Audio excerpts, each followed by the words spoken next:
की टॉपिक है, अगर हम अपनी ज़िंदगी से हार जाएं तो हमें क्या करना चाहिए।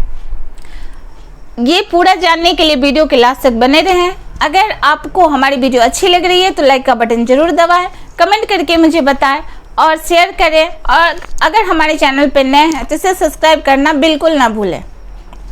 टॉपिक की ओर चलते हैं। अगर हम अपनी ज़िंदगी से हार जाएं तो हमें क्या करना चाहिए। आप सभी ने रात्रि देखी हो, ज़रूर देखे होंगे। जो रात होती है वो कितना अंधेरा होता है, बहुत अंधेरा होता है। लेकिन उससे भी अंधेरा जब सुबह होने वाली होती है, उससे थोड़ा सा पहले का जो समय होता है उससे भी ज़्यादा अंधेरा होता है। ऐसा लगता है कि भी रात ही है, बिल्कुल रात है, और भी ज़्यादा अंधेरा हो जाता है। पता है वो हमें क्या सिखलाती है। नेचर का जितना भी चीज़ है सब हमें लेसन देता है। बस ये है कि हम किससे क्या सीखते हैं, ये है कि सिर्फ कौन हमें क्या सिखलाता है और हम किस तरह से लेते हैं उस चीज़ को, बस ये फ़र्क होता है। तो वो हमें ये लेसन देती है कि अंधेरा कितना भी हो, और जब हमारे जीवन में संघर्ष आता है, जब लगता है कि हमारा संघर्ष बिल्कुल लास्ट पे है, बिल्कुल द एंड होने वाला है, बिल्कुल अब हम इससे समस्या से अब उसको फाइट नहीं कर सकते हैं, उस समस्या से हम बिल्कुल हार चुके हैं, टूट चुके हैं, अब हिम्मत खो चुके हैं, बिल्कुल ही नहीं हमारे पास।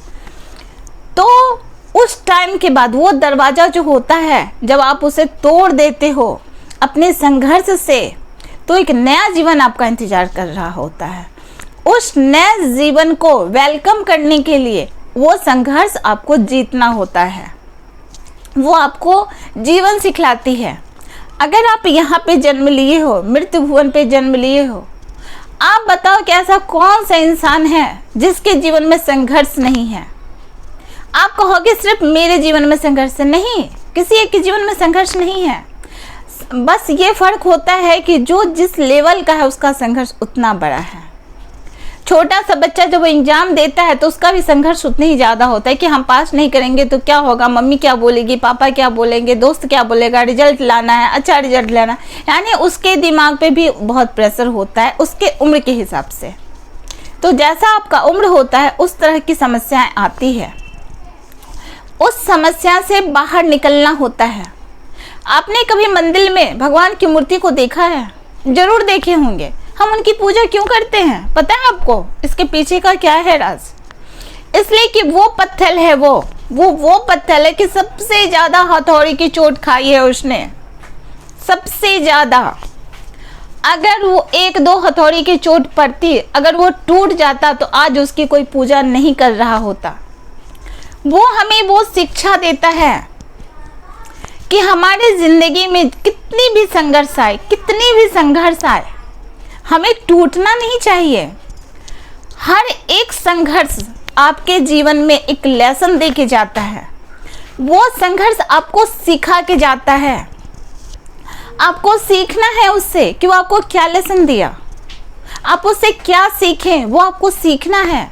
और वो सीख करके आप आगे बढ़ो, ये आपको सिखाता है। अगर हम इस तरह से इसको समझें, हम इस तरह से समझें, आपने कभी ज्वेलरी को देखा है? कान का, गले का, हाथों की अंगूठी सब सोने की होती है। हर एक आभूषण को आभूषण बनने से पहले आग में तपना पड़ता है। अगर वो नहीं तपता तो वो आभूषण नहीं बनता, इतनी कीमती आभूषण नहीं बनता जो किसी के गले का हार बनता या किसी के कानों का श्रृंगार बनता। ये सब क्या सिखाती है? ये सब ये सिखाती है कि संघर्ष कितना भी बड़ा हो, आपके जीवन की मुश्किल कितनी भी बड़ी हो, उस मुश्किल से हार मत मानो। अगर आप हार मान जाते हो, अगर आप हार मान जाते हो तो आप आने वाली पीढ़ी को क्या दे के जाते हो? क्या आपकी जिंदगी खुद की है? सोचो, क्या आपकी जिंदगी अकेले की है? क्या आपने अपनी जिंदगी को खुद से जन्म दिया? नहीं ना। आपकी जो जिंदगी है उस पे जन्म देने वाले का आपसे ज़्यादा अधिकार उनका है। उसके लिए सोचो। आपकी जिंदगी जिसके साथ आपका विवाह हुआ उनका है, इसलिए कि आप उनके भरोसे, आप अपने भरोसे उन्हें लाए।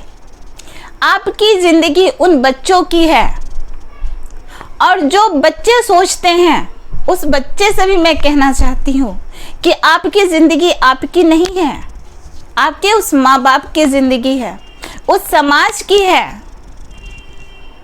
खुद की तो कुछ होती नहीं है बंधु, खुद की कुछ नहीं होती। खुद की बस एक चीज होती है, हमारा विवेक, हमारा ज्ञान।